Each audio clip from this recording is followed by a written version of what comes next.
The Samsung LCV30XLB perfectly demonstrates the diversity of the Samsung machine tool range.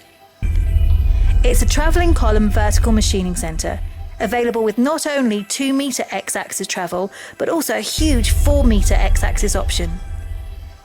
Y travel is 350mm and Z travel is 330mm.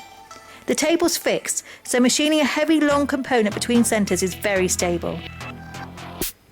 The machine's very fast for its size, with a BT30 spindle, 10,000 RPM and XYZ rapids at 26, 48 and 48 metres a minute. So with the X and the Y axes all moving from the travelling column, you can generate plenty of speed to very quickly remove metal. It has a 16-position high-speed twin-arm tool changer with tool-to-tool change time of 0.7 seconds.